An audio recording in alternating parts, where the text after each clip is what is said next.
السلام علیکم ورحمۃ اللہ وبرکاتہ۔ پیارے دوستوں اور بھائیوں، اس بیان کو پورا مکمل ضرور سنیے گا کیونکہ یہ آپ کو راہ ہدایت پر لے آئے گا انشاءاللہ۔ اس بیان میں نماز کی نیت کیا ہے اور کیسے کرنی ہے، نماز کس کی قبول ہوگی، اس کے بارے میں بتایا گیا ہے۔ کوشش کیجیے گا کہ ایک بھی جملہ مس نہ ہو۔ بہت شکریہ اور میرے لیے دعا کیجیے گا۔ جزاک اللہ۔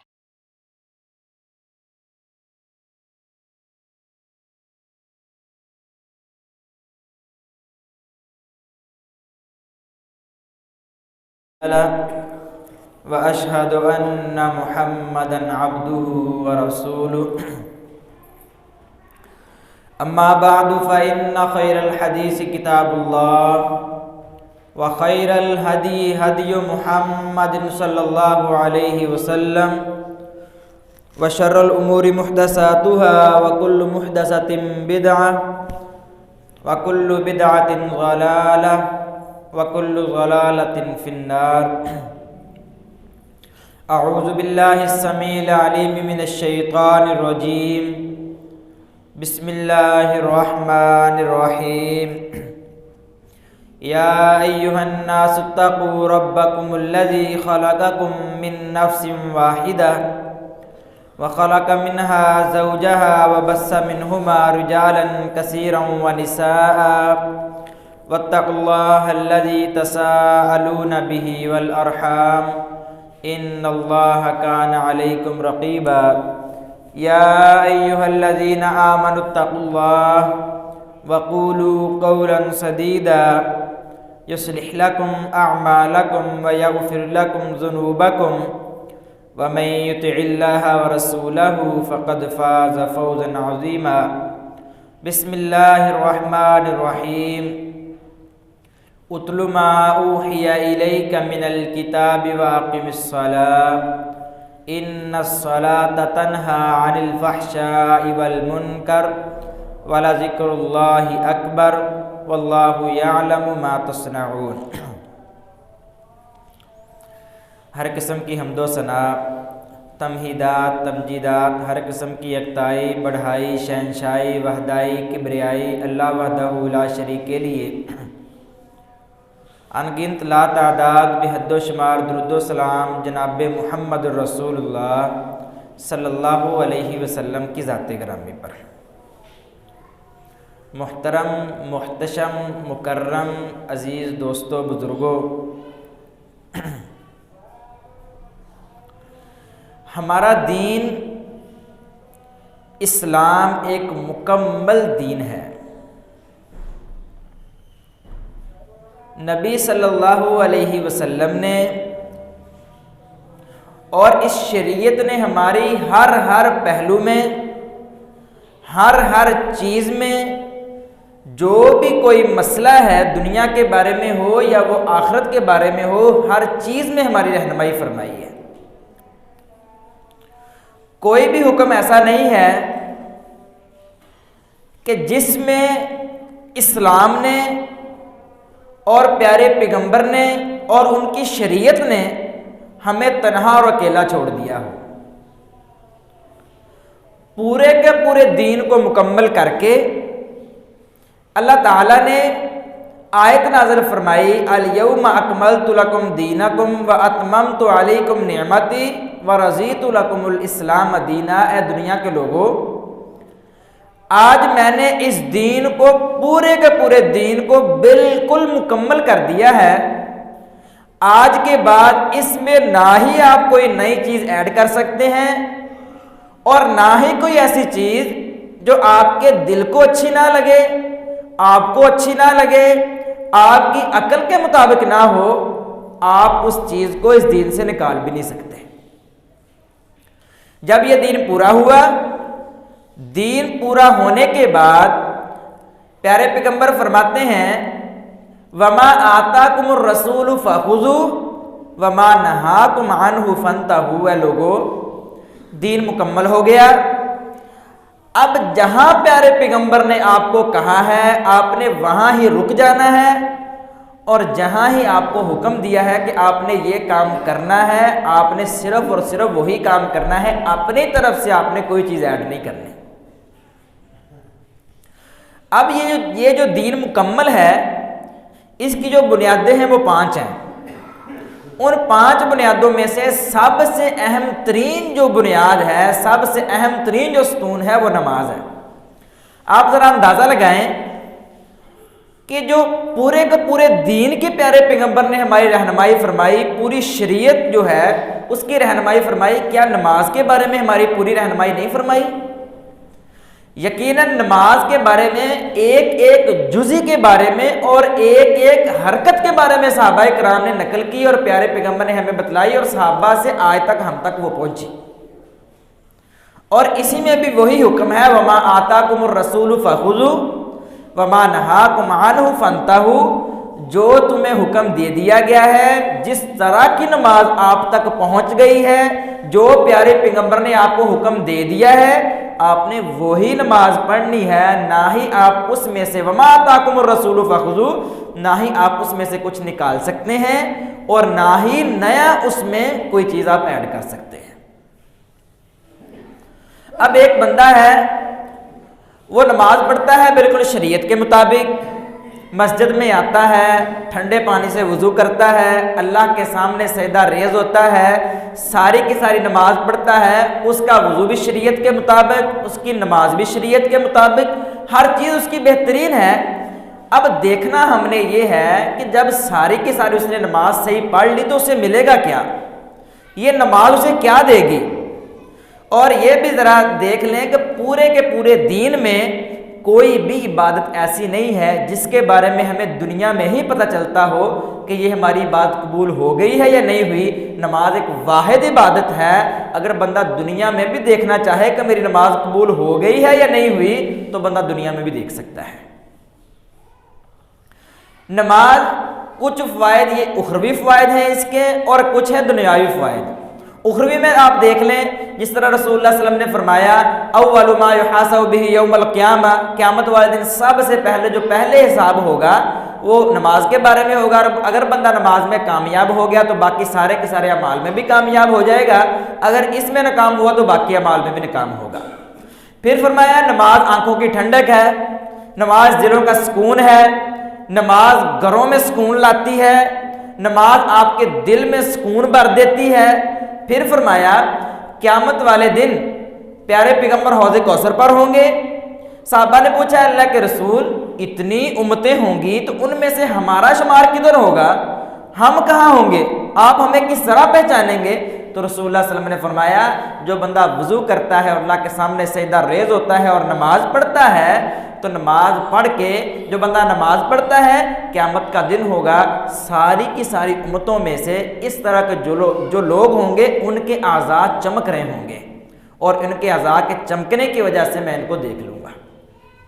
پھر فرمایا جو بندہ نماز پڑھتا ہے وہ اس طرح گناہوں سے پاک ہو جاتا ہے جس طرح کہ ایک بندہ ہے اس کے گھر کے سامنے سے نہر چلتی ہے، وہ روز نہر میں 5 مرتبہ نہاتا ہے. جس طرح اس کا جسم میل کچیل سے پاک ہوتا ہے اس طرح نماز پڑھنے والا بندہ گناہوں سے پاک ہو جاتا ہے. یہ ہے اخروی فوائد. اب دنیاوی فوائد، دنیا میں رہ کے ہمیں کس طرح پتہ چلتا ہے کہ نماز ہماری بہتر ہے یا نہیں بہتر، قبول ہو رہی یا نہیں قبول ہو رہی؟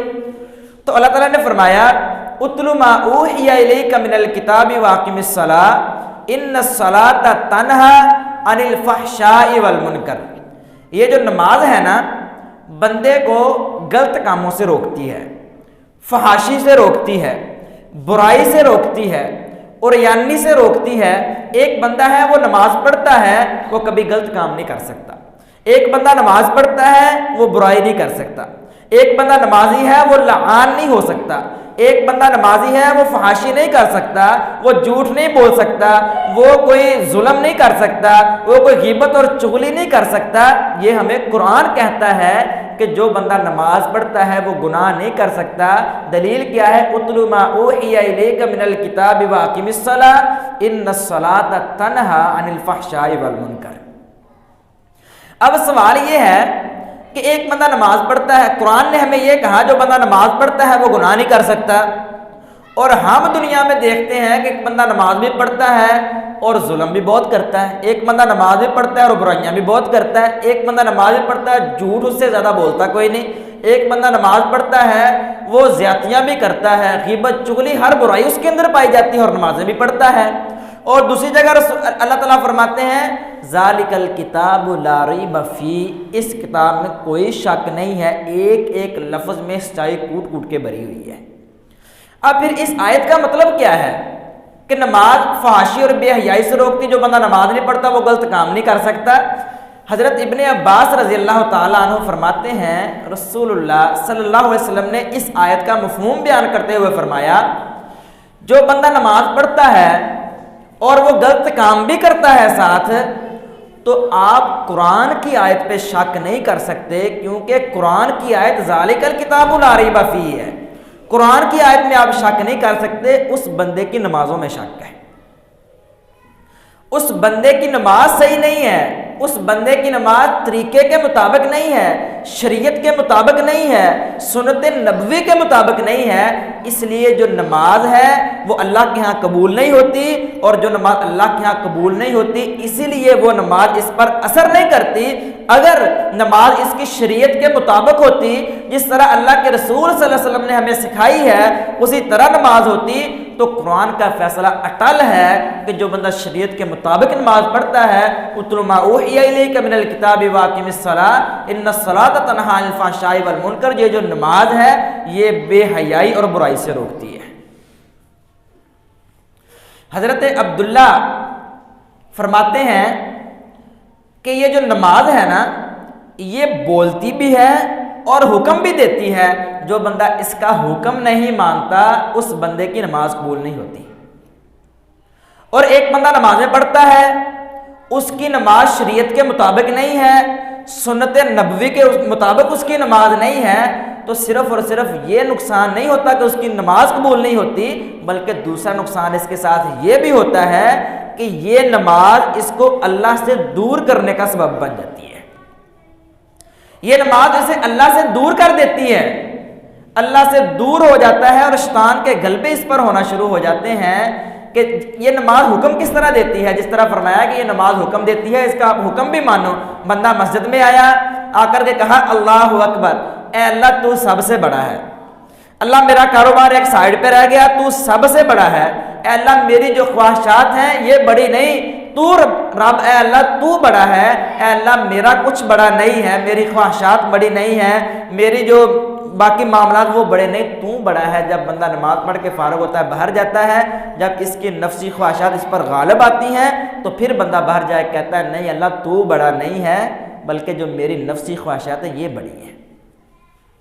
اور جو بندہ نفس کی خواہشات کو اور جو بندہ نماز جو ہے اس کی جو باتیں ہیں اس کو بندہ نہیں مانتا اور اس کا حکم نہیں مانتا، پھر نماز بندے پر اثر نہیں کرتی اور نماز اللہ کے ہاں قبول نہیں ہوتی۔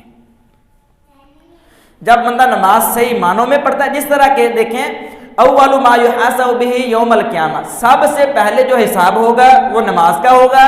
اگر بندہ نماز میں کامیاب ہو گیا تو باقی اعمال میں کامیاب ہو جائے گا۔ کیا مطلب ہے اس کا؟ سب سے پہلے کیوں نماز کا حساب ہوگا؟ باقی سارے کے سارے معاملات نہیں ہیں؟ یقیناً باقی بھی سارے کے سارے معاملات ہیں، سارے کے سارے نیکیاں ہیں اور کام ہیں۔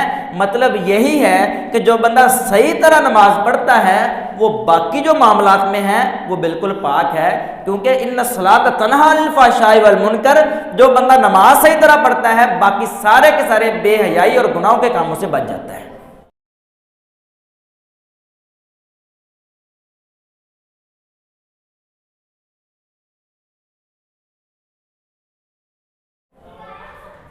سارے کے سارے غلط کاموں سے پھر بچنا شروع ہو جاتا ہے، جس طرح کہ حضرت عمر رضی اللہ تعالیٰ عنہ ان کے دور میں ایک لڑکے نے ایک لڑکی کو گناہ کی دعوت دی، گناہ کی دعوت دی اور کہا کہ میں آپ کے ساتھ بڑا محبت کرتا ہوں، بڑا پیار کرتا ہوں، اور گناہ کی اس کو دعوت دی۔ لڑکی بڑی سمجھدار تھی، اس نے کہا کہ ٹھیک ہے میں آپ کی دعوت کو قبول کرتی ہوں، جو آپ چاہتے ہیں وہی میں کرنے کے لیے تیار ہوں، لیکن میری ایک شرط ہے کہ آپ نے حضرت عمر رضی اللہ تعالیٰ عنہ کے پیچھے 40 دن نمازیں پڑھنی ہیں۔ جب آپ نماز 40 دن پڑھ لیں 40 دن نماز پڑھنے کے بعد آپ نے میرے پاس آ جانا ہے اور آپ جو کہو گے وہی میں کرنے کے لیے تیار ہوں گی۔ 1 دن گزرا، 2 دن، اس طرح 40 دن گزر گئے۔ 40 دن گزرنے کے بعد جب وہ بندہ اس عورت کے پاس آیا تو اس نے آ کر کہا تو نے مجھے بہت اچھی بات بتائی ہے، اور نماز ایک ایسی چیز ہے ساری کی ساری برائیاں اور سارے کے سارے گناہوں سے اس اکیلی نماز کی وجہ سے میں بچ گیا ہوں، اور سارے کے سارے گناہوں سے اللہ نے مجھے نجات دے دی ہے۔ ان الصلاۃ تنہا عن الفحشاء والمنکر، یہ جو نماز ہے یہ ساری کی ساری برائیوں سے روکتی ہے۔ شرط یہ ہے کہ نماز شریعت کے مطابق ہو، اور نماز جس طرح رسول اللہ صلی اللہ علیہ وسلم نے فرمایا ہے اسی طرح ہو۔ آج وہ تو 40 دن اس نے نماز پڑھی، آج ہم 40 سال بھی نمازیں پڑھتے ہیں اور ایک رتی برابر بھی ہم پر نماز کا اثر نہیں ہوتا۔ وجہ صرف یہی ہے کہ ہماری نماز میں کوئی نہ کوئی کمی ہوتی ہے اور ہماری نماز میں کوئی نہ کوئی کوتاہی ہوتی ہے۔ ہم نماز کے مسئلے میں بات کر رہے تھے، تو نماز شریعت کے مطابق کس طرح ہوگی؟ نماز شریعت کے مطابق جس طرح رسول اللہ صلی اللہ علیہ وسلم نے ہمیں بتلائی ہے ہم اس طرح پڑھیں گے تو اسی طرح شریعت کے مطابق ہوگی۔ سب سے پہلے جو ہم نماز شروع کرتے ہیں، کوئی بھی ہم نے عمل کرنا ہو، سب سے پہلے ہم نیت کریں گے۔ اخلاص کے ساتھ نیت ہونا ضروری ہے۔ انما الاعمال بالنیات، سارے کے سارے جو اعمال ہیں ان کا دار و مدار جو ہے وہ نیتوں پر ہے، اور نیت کرنا سب سے زیادہ ضروری ہے، نیت میں اخلاص ہونا سب سے زیادہ ضروری ہے۔ جس طرح کہ آپ نے وہ واقعہ سنا ہوگا، قیامت والے دن جو سب سے پہلے 3 بندوں سے آگ بھڑکائی جائے گی، سب سے پہلے شہید آئے گا جو کہے گا اے اللہ میں نے اپنے آپ کو تیرے دین کے لیے کٹوایا ہے، اے اللہ تیرے دین کی سر بلندی کے لیے میں نے اپنے آپ کو شہید کروا لیا، تو اللہ فرمائیں گے تو جھوٹ بول رہا ہے۔ وجہ صرف اور صرف یہی ہوگی کہ اس کی نیت خالص نہیں ہوگی، نیت میں کھوٹ ہوگی، اور نیت میں یہ ہوگا کہ اگر میں شہید ہوں گا تو لوگ کہیں گے واہ جی واہ کیا بات ہے، بڑا قاری تھا، بڑا مطلب شہید ہونے والا غازی تھا۔ تو یہ بات ہے کہ ادھر نیت سب سے پہلے نیت خالص ہونا ضروری ہے۔ نیت میں آپ یہ دیکھیں کہ انما الاعمال بالنیات، نیت کا ہونا ضروری ہے سب سے پہلے، اور نماز کے لیے بھی نیت کا ہونا ضروری ہے۔ بندہ مسجد میں آیا، وضو کیا، وضو کرتے وقت بندے کے دل میں یہ خیال ہو کہ میں نے نماز پڑھنی ہے اور اللہ کے ہاں میں نے اپنا سجدہ کرنا ہے اور اللہ کے ہاں میں نے جھکنا ہے، یہ ہے خالص نیت، اللہ کے ہاں جھکنا ہے۔ نیت کا جو لفظی معنی ہے وہ ہے دل کا ارادہ، دل کے ساتھ ارادہ کرنا، اس کا مطلب ہوتا ہے نیت، دل کے ساتھ ارادہ کرنا۔ اگر آپ زبان کے ساتھ بول کے نیت کرتے ہیں تو یہ پھر نیت نہیں رہے گی بلکہ یہ اقرار ہو جائے گا۔ اور آپ دیکھ لیں جتنے بھی کام ہیں، کھانا شروع کرنا، واش روم میں جانا، مسجد میں داخل ہونا، باقی جتنے بھی معاملات ہیں، رسول اللہ صلی اللہ علیہ وسلم نے ان کو شروع کرنے کا ایک طریقہ اور ایک دعا بتلائی ہے عربی زبان میں۔ اگر اس نماز کے بارے میں بھی کوئی نیت ہوتی یا شروع کرنے کی کوئی دعا ہوتی تو رسول اللہ صلی اللہ علیہ وسلم ہمیں ضرور بتلاتے۔ جن صحابہ نے ایک ایک حرکت پیارے پیغمبر کی نقل کی ہے اور ایک ایک حرکت کے بارے میں ہمیں بتلایا ہے کہ کس طرح وہ نماز پڑھتے تھے، کس طرح وہ نماز میں حرکت کرتے تھے، کس طرح وہ ہاتھ باندھتے تھے، کس طرح وہ جھکتے تھے، کس طرح وہ سجدہ کرتے تھے، ایک ایک حرکت جن صحابہ نے ہمیں بتلائی ہے، کیا انہوں نے ہمیں نیت کے بارے میں نہیں بتلایا؟ یقیناً پیارے پیغمبر صرف اللہ اکبر سے نماز شروع کرتے تھے۔ جو نیت کرتے ہیں زبان کے ساتھ، یہ عقلاً بھی خلاف ہے، عقل کے بھی خلاف ہے، نقل کے بھی خلاف ہے، یعنی اس کے بارے میں حدیث بھی کوئی نہیں، اور یہ لغت کے بارے میں، لغت جو ہے عربی زبان کی جو لغت ہے اس کے بھی خلاف ہے۔ اب نقلاً کس طرح خلاف ہے؟ نقلاً اس طرح ہے کہ جن صحابہ نے ایک ایک حرکت پیارے پیغمبر کی نقل کی ہے، ایک ایک حدیث ہمیں بتلائی ہے، اور آج تک صحابہ کا دور آیا، اس کے بعد ائمہ کرام کا دور آیا، جو سارے جو محدثین ہیں ان کا دور آیا، تو انہوں نے ہمیں یہ نہیں بتلائی، اور ان کے دور میں زبان کے ساتھ جو نیت تھی وہ نہیں تھی، تو اس لیے یہ نقلاً خلاف ہے کہ اپنی طرف سے بنائی ہوئی نیت ہے۔ دوسرا ہے عقلاً خلاف۔ عقل کس طرح خلاف ہے؟ ایک بندہ ہے، اس نے رات کو یہ نیت کی کہ یار میں نے الارم لگانا ہے اور صبح فجر کی نماز پڑھنی ہے۔ اس نے الارم لگایا، صبح الارم بولا، وہ اٹھ پڑا مسجد سے، اب وہ گھر سے چل رہا ہے مسجد کی طرف۔ اب اس کے ذہن میں کیا ہے؟ یقیناً یہی ہے نا کہ میں نے فجر کی نماز پڑھنی ہے۔ فجر کی نماز کے لیے مسجد میں آیا، آ کے وضو کیا، کیا اس کا ارادہ ہے؟ یہی ارادہ ہے کہ میں نے نماز پڑھنی ہے اور میں فجر کی نماز پڑھنے آیا ہوں۔ جب اللہ کے سامنے وہ کھڑا ہوا اب اس نے اللہ اکبر کہا یا اس سے پہلے اب یہ کہنا چاہ رہا ہے، اب اس نے کہنا شروع کیا کہ 2 رکعت نماز یا اس طرح کی کوئی بھی جو نیت ہے وہ کہنا شروع کی. اب وہ کس کو بتانا چاہ رہا ہے؟ اگر تو اپنے آپ کو بتانا چاہ رہا ہے، وہ گھر سے آیا کیوں ہے؟ مسجد، گھر سے چلا مسجد کی طرف، آ کے وضو کیا ہے، مسجد میں آ گیا، کیا نیت تھی اس کی؟ یقیناً یہی نیت تھی کہ میں نے فجر کی نماز پڑھنی ہے، اور فجر کی نماز کے بارے میں اس کی پہلے ہی نیت تھی. اور اب آیا ہے، شروع کرنے لگا نماز. اب وہ بول کے کس کو بتانا چاہ رہا ہے؟ اگر تو اپنے آپ کو بتانا چاہ رہا ہے تو اس کو تو پہلے ہی پتا تھا. اگر اللہ کو بتانا چاہ رہا ہے، اللہ کو تو ہر چیز کا پتہ ہے. تو اس طرح یہ عقل کے بھی خلاف ہے. اگر یہ نیت پیارے پیغمبر سے ثابت ہوتی یا کچھ بھی اس طرح کے بارے میں پتہ ہوتا تو یقیناً صحابہ کرام نے نقل کیا ہوتا اور آج تک ہم تک یہ بات پہنچی ہوتی. اور لغت کے بھی خلاف ہے. ہم اس کا معنی ہی الٹ کر دیں گے. جب ہم نیت زبان سے بول کے جب نیت کریں گے تو اس کا معنی ہی الٹ ہو جائے گا، کیونکہ نیت کا عربی زبان میں نیت کا جو لفظی معنی ہے وہ ہے ارادہ، دل کا ارادہ کرنا. جس طرح کہ ہم کوئی بھی نیت کرتے ہیں، دل میں ارادہ کر لیتے ہیں یار میں نے یہ کام کرنا ہے، وہ دل کا ارادہ ہوتا ہے. اگر ہم دل کے ارادے کو زبان سے جب بولیں گے تو یقیناً پھر وہ دل کا ارادہ نہیں رہے گا بلکہ وہ اقرار ہو جائے گا. تو اس لیے یہ عقل کے بھی خلاف ہے اور لغت کے بھی خلاف ہے. رسول اللہ صلی اللہ علیہ وسلم نے ہمیں یہ تعلیم نہیں دی وَمَا آتَاكُمُ الرَّسُولُ فَخُذُوا وَمَا نَهَاكُمْ عَنْهُ فَانْتَهُوا. جتنی نماز ہمیں دے دی ہے ہم نے وہی پڑھنی ہے، اور جہاں تک ہمیں انہوں نے روک دیا ہے ہم نے وہاں تک رک جانا ہے. ہم نے اپنی طرف سے کوئی بھی چیز اس میں ایڈ نہیں کرنی. امام ابن تیمیہ رحمہ اللہ فرماتے ہیں کہ الفاظ سے جو نیت ہے نہ ہی یہ پیارے پیغمبر کے دور میں تھی، نہ ہی یہ صحابہ کے دور میں تھی، نہ ہی اس کے بعد محدثین کے دور میں تھی. اس کے بعد یہ عمل شروع ہوا ہے، اور یہ جو نیا کام آپ نے شروع کیا ہے یہ دین اسلام میں نہیں ہے. اگر یہ بندہ اپنی طرف سے شروع کرتا ہے تو اس آیت کی بالکل مخالفت ہے. وَمَا آتَاكُمُ الرَّسُولُ فَخُذُوا وَمَا نَهَاكُمْ عَنْهُ فَانْتَهُوا. جہاں پیارے پیغمبر نے ہمیں روک دیا ہے ہم نے وہیں رک جانا ہے، اور جہاں ہمیں کہا ہے کہ یہ کام آپ نے کرنا ہے اور وہ کرنا ہے. اب ایک بندہ اپنی طرف سے یہ کام شروع کرتا ہے اور کہتا ہے اس میں گناہ تو کوئی نہیں. گناہ یقیناً کوئی نہیں ہے، لیکن جو آیت ہے الیوم اکملت لکم دینکم واتممت علیکم نعمتی ورضیت لکم الاسلام دینا، یہ دین آپ پر بالکل مکمل ہم نے کر دیا ہے. تو اس دین میں ہم اضافہ کرنے کی کوشش کر رہے ہیں، اور یہ اضافہ بالکل ٹھیک نہیں ہے. اس لیے جتنا رسول اللہ صلی اللہ علیہ وسلم نے ہمیں بتلا دیا ہم صرف وہی کام کریں گے، اس سے آگے ہم نہیں بڑھیں گے. جس طرح کہ ایک صحابی کا واقعہ آتا ہے، رسول اللہ صلی اللہ علیہ وسلم نے فرمایا کہ آپ نے عصر کی نماز اس جگہ جا کے پڑھنی ہے. ایک دستہ بھیجا جنگ کے لیے اور فرمایا کہ آپ نے اس جگہ پہ جا کے عصر کی نماز پڑھنی ہے. اب ایک صحابی ہے اس کے پاس بہت تیز سواری ہے، اس نے سوچا کہ رسول اللہ صلی اللہ علیہ وسلم نے فرمایا کہ عصر کی نماز وہاں پڑھنی ہے، میں ظہر کی نماز پیارے پیغمبر کے پیچھے پڑھتا ہوں، ظہر کی نماز پیچھے پڑھ کے میرے پاس سواری بہت تیز ہے تو میں سواری دلاؤں گا اور ان کے ساتھ شامل ہو جاؤں گا. جب پیارے پیغمبر نے ظہر کی نماز پڑھائی، ظہر کی نماز پڑھا کے پیچھے دیکھا تو وہ صحابی ادھر ہی تھا. پیارے پیغمبر نے فرمایا کہ آپ گئے کیوں نہیں؟ میں نے تو حکم دیا تھا کہ آپ نے عصر کی نماز وہاں جا کے پڑھنی ہے اور ابھی یہاں سے چلو، تو آپ گئے کیوں نہیں؟ تو اس صحابی نے کہا اللہ کے رسول میری نیت یہ تھی کہ میں نماز بھی ایک آپ کے پیچھے پڑھ لوں اور اس کے بعد میں ان کے ساتھ جا کے مل بھی جاؤں گا.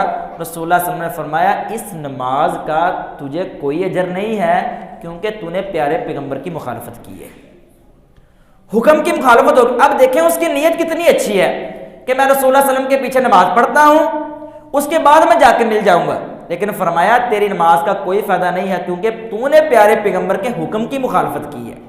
آپ جتنا مرضی کام اچھا کر لیں لیکن جب پیارے پیغمبر کے حکم کی مخالفت ہو جائے اور اپنی طرف سے کوئی کام اپنا آپ ارادہ اس کام میں شامل کر لیں، حکم یہ ہے کہ آپ نے ابھی چلنا ہے لیکن آپ تھوڑا سا اپنا ارادہ اس میں شامل کر رہے ہیں، تو یقیناً وہ جو عمل ہے وہ بالکل ضائع ہو جائے گا اور بیکار ہو جائے گا. اس لیے ہمیں کوشش کرنی چاہیے کہ اس بارے میں جتنی زیادہ تحقیق ہو سکے. اگر آپ کو کوئی حدیث اس بارے میں ملتی ہے یا آپ کہتے ہیں کہ یہ واقعی بات ٹھیک ہے تو ہمیں بھی بتلایا جائے، ہم بھی انشاءاللہ اس پر عمل کریں گے۔ لیکن اگر نہیں آپ کی تحقیق کے مطابق آپ تحقیق کریں، اس کے بعد اگر یہ نہیں ملتی تو یقیناً اس کو چھوڑنا ہوگا، کیونکہ یہ دین میں ایک نئی بات ہے، اور جتنی بھی دین میں نئی بات ہے، کل بدعۃ ضلالہ وکل ضلالۃ فی النار، وہ جتنا بھی آپ دین میں نیا کام شروع کریں گے وہ ایک تو نماز ضائع آپ کی کر دے گا، اور دوسرا جہنم کا سبب بننا شروع ہو جائے گا۔ تو اللہ سے دعا ہے کہ اللہ تعالیٰ ہمیں دین کو سمجھ کر اس پر صحیح معنوں میں عمل کرنے کی توفیق دے۔ وآخر دعوانا الحمدللہ رب العالمین۔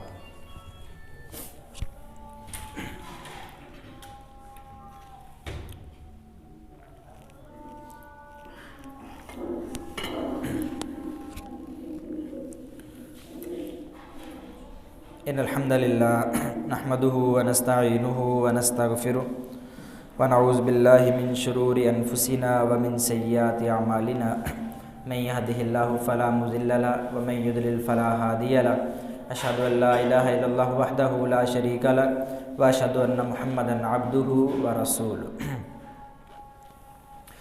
رسول اللہ صلی اللہ علیہ وسلم نے فرمایا، جو بندہ اس دنیا میں 3 کام کرتا ہے،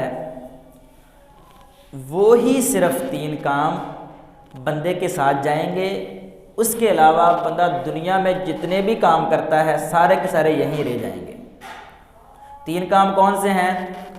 سب سے پہلے اچھی اولاد چھوڑ جانا۔ کوئی بھی اچھی اولاد ہو جس کو آپ نے اچھی تربیت کی ہے اس کو چھوڑ جانا، تاکہ بعد میں وہ اچھے کام کریں اور آپ کے لیے صدقہ جاریہ بنتا رہے۔ دوسرا یہ ہے کہ کوئی صدقہ آپ کر دیں، کوئی بھی ایسا کام آپ کر دیں جو بعد میں لوگوں کے لیے صدقہ جاریہ بنتا رہے اور آپ کو اس کا اجر ملتا رہے۔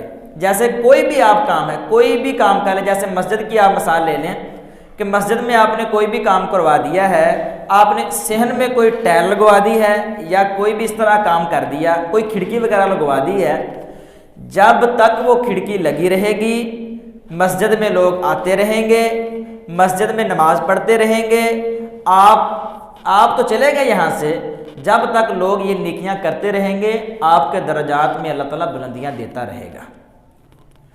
اس کے بعد جتنے بھی لوگ نیکیاں کریں گے آپ کے درجات بلند ہوتے رہیں گے۔ یہ اللہ کی توفیق ہوتی ہے، اللہ تعالیٰ جس کو دے دے۔ اب دیکھیں دنیا میں کتنی مساجد ہیں، کیا صرف اور صرف ہمارے دیے پہ چلتی ہیں؟ یقیناً ہمارے دیے پہ نہیں چلتی، یہ اللہ کے گھر ہیں، اللہ تعالیٰ خود ان کو چلاتا ہے اور خود ہی بندوبست ان کا کرتا ہے۔ تو اس لیے جتنا بھی ہو سکے مساجد کے بارے میں، یہ ہم اپنے گھر کے بارے میں کتنا سوچتے ہیں؟ کوئی تھوڑی سی چیز کا مسئلہ ہو تو ہم فوراً سوچتے ہیں کہ یار یہ بھی ہم نے کرنا ہے اور یہ بھی ہم نے کرنا ہے۔ جب بات آتی ہے مسجد کی، بلکہ مسجد کی نہیں اللہ کے گھر کی بات آتی ہے، تو اس کے بارے میں ہم بہت زیادہ پیچھے ہٹنے کی کوشش کرتے ہیں اور پیچھے رہتے ہیں یقیناً۔ تو اس لیے تھوڑا بہت ہفتے بعد، مہینے بعد، یقیناً یہ کام نہیں ہوتا۔ میں نے پچھلی مرتبہ آپ کو بتلایا تھا، امام صادق رحمہ اللہ فرماتے ہیں کہ مجھے زندگی میں آج تک وہ بندہ نہیں ملا جو بندہ صدقہ بھی کرتا ہو اور اس کو اس صدقے کی وجہ سے پیسے کی کمی آ گئی ہو یا رزق کی کمی آ گئی ہو، کسی بھی چیز کی کمی آ گئی ہو، آج تک دنیا میں ڈھونڈنے کے باوجود مجھے اس طرح کوئی بندہ نہیں ملا۔ تو اس لیے جب بھی آپ کا کوئی ہو تو آپ مسجد کے بارے میں یا مسجد میں صدقہ خیرات اس طرح کرتے رہا کریں۔ اللہ ہم سب کو تو